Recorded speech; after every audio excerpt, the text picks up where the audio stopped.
राधे राधे षष्ठ श्रेणीर पंचम पद्यर प्रश्नोत्तर करवा। या पूर्वर चारिटा विषय मु पढ़े देछि, प्रश्नोत्तर मध्य कर देछि। जे माने देखि नथिबो डिस्क्रिप्शन ले मु लिंक दे देमी, से माने जाय कि वीडियो देखि दबो। देखो एबे पंचम पद्य आमर नीति वचन एटा भी मु पढ़े देछि, एटा भी जदि देखि नथिबो एटा भी मु लिंक दे देमी। देखो एबे तार प्रश्नोत्तर देखिबा कोन कुआ जायछि। नीति वचन कवि मध्य पढ़ला बेले मु कहिथिनी के थिले, कौन कौन प्रश्न आसवे भी कहीदेली। रामकृष्ण नंद आमर कवि, से केवे जन्म ग्रहण करछंती, केवे मृत्युवरण करछंती, एटा सब पढ़े देथिले, बुझे देथिले भलो भाबरे कविताटा को। एबे तार देखो प्रश्न उत्तर कोन दिया हैछि। प्रथम प्रश्न देखो, एक नंबर कोन दिया जायछि। दिया जायथिबा प्रश्नर ठीक उत्तर पाखरे तारा चिन्ह दियो। तारा चिन्ह केमती दबो मु कहि देथिली। देखो एक नंबर कोन दिया गला, साधुजनर पुण्य सदुपदेश मूर्ख न बुझे तार मरम लेख। एहार भावार्थ कोन होबो। क नंबर ऑप्शन देछि, साधुजनकर लेस मात्र ज्ञान नाही। खरे देछि, साधुजनकर हितोपदेश मूर्ख बुझी पारे नाही। गरे देछि, साधु माने उपदेश दियंती नाही। घरे देछि, साधुको उपदेशर मूल्य नाही। ए चारटा ऑप्शन भितर के उत्तरटा हबो। पढ़ेला बेले भी मु कहिथिनी। देखो खटा हबो उत्तर, साधुजनकर हितोपदेश मूर्ख बुझी पारे नाही। एठी तमे स्टार चिन्ह दबो, बुझि पारलो। तापर प्रश्न को जिबा। 2 नंबर प्रश्न देखो कोन कहला, गोटिए गुण मध्ये गोटिए दोष, सुधा कलेसे विष बिंदु सदृश। एटा लास्ट रो थिला।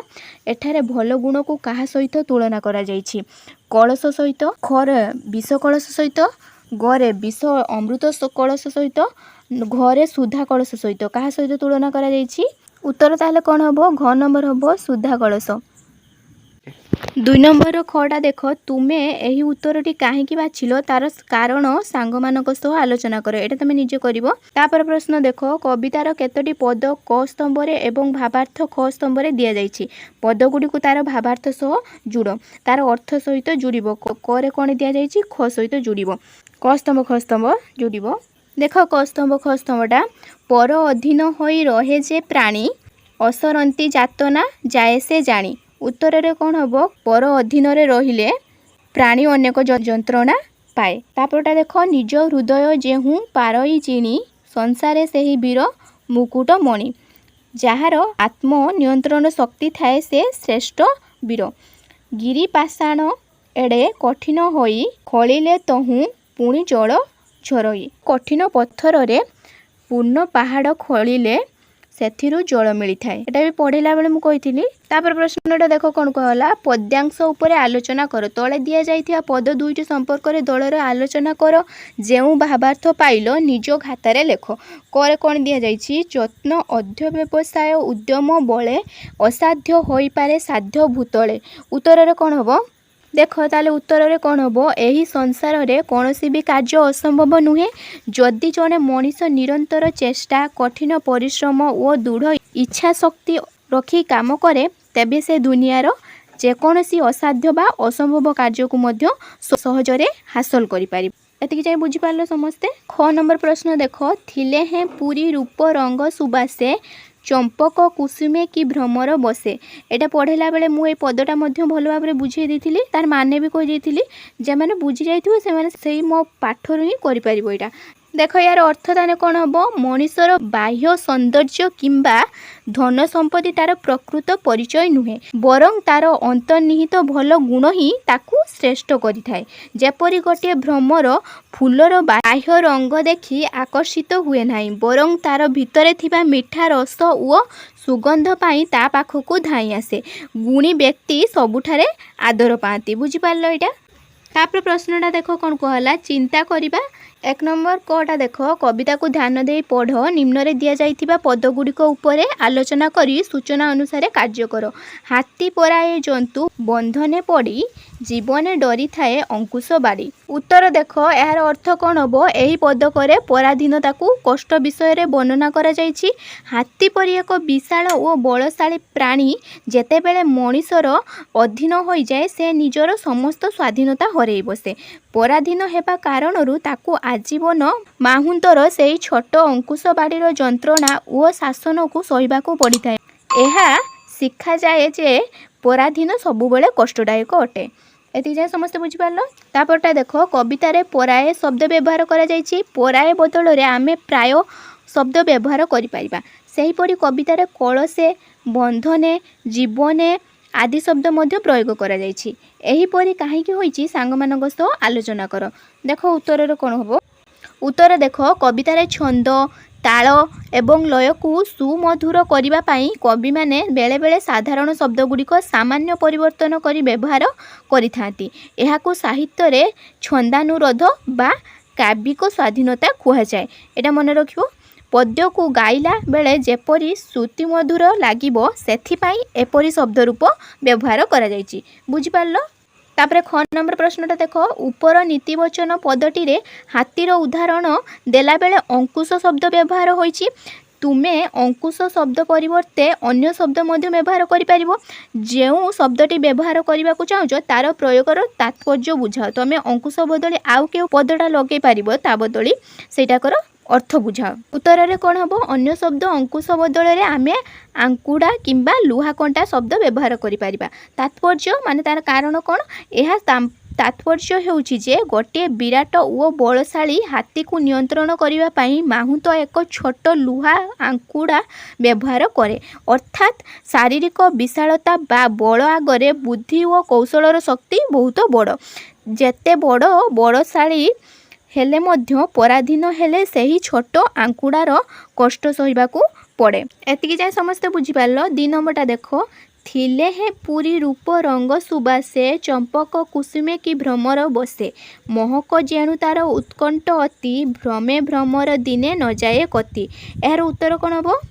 प्रकृति माध्यम रे मनीषर केउ मानवीय गुणगुड़िक विषय रे कुहा जाइछि। प्रकृति ठारू आमे केउ सब गुण शिखि पारिबा चिंता करिकि लेख। ए पदटारू चिंता करिकि लेखिबो उत्तरटा।